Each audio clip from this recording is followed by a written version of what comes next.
안녕하세요. 오늘은 서울 부동산 집중 분석을 해보겠습니다. 지금 언론에서 이제 서울 부동산에 대해서 기사들이 많이 나오고 있는데요.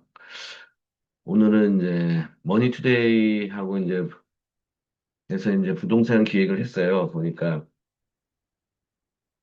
서울시 아파트 다주택자 양도세 중과 유예 중단 이제 한 달 정도를 앞두고 서울시 아파트 이제 가격은 18% 빠지고 매물은 31% 쌓였다. 1분기 서초 강남 매매가 5억 떨어졌다. 요런 이제 주제로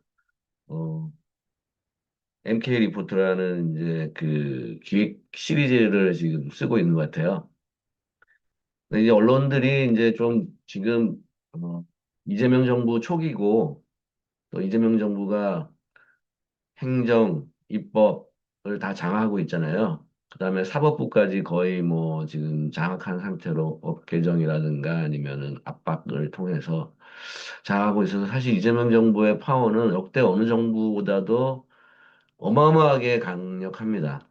그래서 언론들도 지금 이재명 정부에 대해서 바짝 엎드려 있어요. 그리고 이재명 대통령이 또 한 2, 3월 계속 SNS를 통해서 이제 부동산 정치를 했잖아요. 거기에 이제 거론된 언론사들은 굉장히 벌벌벌 떨고 있었고요. 자기 그 기사들이 이제 거기에 거론될까봐 이재명 대통령의 SNS에 거론될까봐 초긴장 상태였어요. 그래서 그들은 기사 톤이 이제 많이 친정부적으로 바뀌었어요. 부동산 기사가 특히 친정부적으로 많이 바뀌었고 대부분의 언론사들이 일단 알아서 기고 있다 이렇게 보시면 될 것 같습니다. 근데 현실은 어떤가 이렇게 보세요. 이재명 정부 서울 아파트가 폭등하고 있습니다. 61주 연속 상승하고 있고요. 이거는 이제 문재인 정부의 60주 연속 상승 기록을 뛰어넘은 거예요. 그 문재인 정부 때 우리가 아파트 가격이 서울 아파트 가격이 2배 이상 오르면서 서민들이 얼마나 큰 고통을 겪었습니까? 이번에는 그걸 더 뛰어넘어서 지금 1년밖에 안 됐는데 문재인 정부의 그 상승 흐름을 더 큰 상승 흐름으로 가져가고 있다. 이거예요. 이게 팩트입니다. 그리고 저기 이제 밑에 보시면 작년 1년만 해도 서울 아파트 상승률은 8.71%였고요. 이거는 통계를 작성한 부동산원 그러니까 통계를 작성한 2013년 이후 최대 역대 최고치입니다.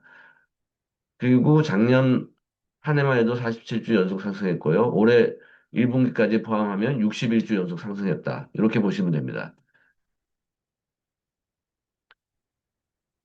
그래서 역대 정부별 서울 아파트가 상승률을 비교해 보면 노무현 정부 때가 최고였죠.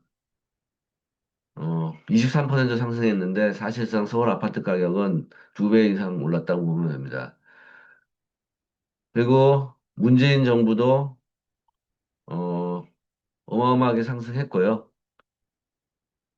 하지만 이제 문재인 정부가 끝나고 윤석열 정부가 들어와서는 소폭 하락하다가 22년 하락하다가 이제 반등하는 그런 흐름을 보였어요. 그리고 이재명 정부가 또 이렇게 또 폭등하고 있고요. 그러니까 어쨌든 민주당 정부가 들어서면은 집값이 폭등한다는 거가 이미 학습이 돼 있어서 집주인들은 이미 그 알고 있어요. 강남 집주인들은. 그래서 애들은 이제 매물을 많이 이제 내지 않고 걷어들이고 집값 상승을 대비하고 있는데 근데 반대급부로 또 이제 부동산 규제 정책이 이제 기다리고 있잖아요. 그래서 이제 그 집주인들, 강남 집주인들은 부동산 규제 정책은 집값을 올린다는 걸 알고 있어요, 이미. 하지만 이제 부동산 규제 정책은 굉장히 집주인들 입장에서는 괴롭죠. 여러 가지 그 규제가 계속 바뀌면서 어떻게 대응해야 될지를 잘 모르고 또 규제가 너무 복잡하고 세분화되기 때문에 그걸 일일이 공부하고 거기에 대응하기가 너무 어려운 거예요. 그러니까 집주인들도 집값은 상승하겠지만 규제와 뭐 세금, 양도세, 보유세 이런 것들에 대한 걱정, 두려움 이런 것들 때문에 이제 괴로운 거예요. 그리고 이제 집 없는 무주택자, 서민들은 집값이 올라가면 어떻게 됩니까? 전세가 올라가죠. 그다음에 월세 올라가죠. 그 전월세 폭등하면은 결국 전세입자들은 현실적으로 피부에 와닿게 힘든 거죠. 그들은. 그들의 고통은 말로 표현할 수 없습니다, 지금. 거기다가 지금 이제 전세 매물까지 다 줄어들고, 월세화가 진행되고 있기 때문에 지금의 그런 문제는 더 심각하다고 보면 돼요. 문재인 정부보다 더 심각하다. 지금 현재 부동산 정책은. 그리고 부동산 시장도 더 심각하다. 서민들은 더 힘들다. 서울에서 전월세 구할 것이 별로 없고, 월세는 폭등, 전세는 매물이 감춰지고 있다. 이렇게 보시면 됩니다. 그래서 결국은 서민들은 경기 외곽으로 밀려날 수밖에 없습니다. 지금 어쩔 수 없어요. 아니면 주거품질이 낮은 곳으로 또 밀려나고요. 그래서 이 작년 지역별 상승률을 보면은 뭐 강남권이 폭등했습니다. 송파 21%, 과천 20%, 서울 송동 19, 분당 19, 마포 14, 서울 서초 14, 강남 14, 용산 13% 상승했어요. 이 정도 상승하면은 거의 뭐 강남권은 10억, 20억씩 올랐다고 보면 됩니다. 여러분들이 지금 조금 뭔가 강남권이 조정이 오는 것 같고, 매물이 좀 쌓이는 것 같고, 언론에서 이렇게 호들갑을 떠니까 뭐 집값이 잡힌 것 같이 그렇게 느껴지지만 이미 작년에 10억씩, 20억씩 오른 거예요. 거기서 뭐 몇 억, 뭐 3억, 5억 이렇게 내려봐야 이미 오른 것에 비하면 세 발의 피라고 볼 수 있습니다. 그것이 현실입니다. 참 안타깝습니다. 어쨌든 작년에 강남권은 폭등했고 올해 1분기는 지금 기사를 보면 이제 서초구가 평균 가격이 뭐 한 5억 정도 내렸다. 강남구도 뭐 4.8억 내렸다. 송파구는 2.5억 내렸다. 서울 평균으로 보면 2억이 플러스다. 2억이 내렸다. 어쨌든 이런 그 일시적으로 좀 주춤한 거는 뭐 기사를 보면 그렇게 나오고 있습니다. 어쨌든 작년에 이미 10억에서 20억 상승했다라는 거, 강남권이. 그 사실은 뭐 우리가 또 인지하고 있어야 되고요. 이것도 결국은 5월 9일 양도세 중과 유예 이전에 이제 나타나는 현상이라고 보면 될 것 같습니다. 그것이 이제 양도세가 이제 중과가 이제 본격화되면 결국은 이제 집주인들은 매물을 내놓을 수가 없잖아요. 세율이 뭐 80% 이상이니까 최고. 그러면은 뭐 다시 이제 매물 잠김 현상이 나타나고 집값은 다시 상승할 가능성이 높습니다.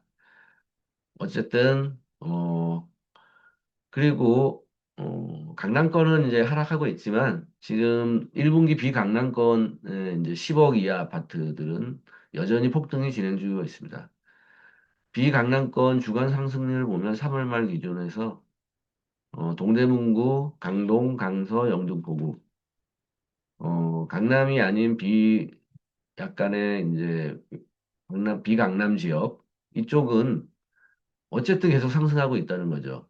이들은 지금 부동산 시장 현장 얘기를 들어보면 실수요자들이 15억 이하일 경우 6억까지 대출이 가능하니까 그 대출을 받아서 이제 주택을 구매하고 있다. 이렇게 보시면 됩니다. 어, 현지 이제 중개사들 얘기로는 대부분 지금은 실수요자들의 아파트를 매수하고 있다. 다주택자들은 뭐 지금 세금 때문에 누가 뭐 매수하려고 하는 움직임도 없고요. 그들은 오히려 이제 그들 중에서는 이제 매물을 오히려 내놓는 사람들이 좀 더 많은 거고요. 그런 것들이 결국은 이런 지금 부동산 시장의 현실입니다. 그래서 15억 이하 서울 아파트 폭등의 핵심 이유는 뭐냐? 부동산 대출 규제의 역설입니다. 이재명 정부가 문재인 정부보다 더 매운맛의 부동산 규제 정책을 했는데 그만큼 또 더 매운맛으로 지금 비강남 지역이 오르고 있고요. 작년에는 뭐 서울 전체가 다 폭등했고요. 그래서 15억 이하 아파트는 최대 6억 원 대출이 가능하기 때문에 실수요자들이 대거 진입하고 있다. 이렇게 보시면 됩니다. 그리고 이제 양도세 중과 한 달이 남은 상황에서 서울 아파트 매물은 좀 늘어났다. 그래서 지금이 어떻게 보면은 무주택자들에게는 서울 아파트를 살 수 있는 기회다. 가격이 조금씩은 그래도 강남권은 뭐 하락했고 또 그리고 어쨌든 서울 지역에서 매물은 좀 늘어났다. 이렇게 보시면 됩니다. 그래서 지금 무주택 서민들은 지금 움직여야 되고 부동산을 돌아야 돼야 되고 공부를 해야 되고 발품을 팔아야 됩니다. 그래서 어쨌든 내 집 마련의 기회를 놓치지 않았으면 좋겠습니다. 어쨌든 언론이 지금 아까 말씀드렸듯이 그 이재명 대통령에 대해서 사실 뭐 벌벌 떨고 있다고 보면 돼요. 기사 하나하나를 가지고 지금 이재명 대통령이 지적을 했기 때문에 이재명 대통령의 지적을 받지 않기 위해서 언론사들은 굉장히 지금 뭐 논점을 굉장히 바꾸고 있어요. 그래서 논점을 좀 흐리고 이재명 정부의 부동산 정책에 약간의 부응하는 기사로 이제 톤이 바뀌고 그다음에 이재명 정부의 이제 규제가 일단은 뭐 통한 것처럼 그쪽을 부각시키는 강남권이 뭐 하락했다. 이런 식으로 이제 뭐 일시적인 하락이죠. 어쨌든 그런 점을 부각시키는 그런 이제 기사를 쓰고 있어요. 근데 어쨌든 강남은 이미 2025년도에 10억에서 20억 올랐다. 그다음에 최근 뭐 5 하락했다고 하지만 폭등 상승분의 일부에 불과하다. 그리고 비강남 15억 이하는 현재도 폭등이 진행 중이다. 어쨌든 서울 아파트는 공급 절벽이 지속되고 있고 구조적인 상승 요인은 건재하다. 그리고 문재인 대통령이 지난 2002월 고백을 했죠. 우리가 부동산 정책만큼 실패했다. 뒤늦게 이제 고백했지만 이미 서울 집값을 2배 이상 올려놓고 이제 와서 고백을 하면 뭐합니까? 서민들은 이미 내 월급으로 서울 집 살 수도 없고 전세 지금 매물도 없고 결국 월세로 밀려나는데요. 그 이재명 정부도 지금 이렇게 해놓고 나중에 2년, 5년 후에 우리가 부동산 정책만큼 실패했다 하면 뭐합니까? 정말 개구리를 잡아놓고 죽여놓고 미안하다 이렇게 하는 거랑 똑같지 않습니까? 참 안타깝습니다. 오늘은 여기까지 하겠습니다. 감사합니다.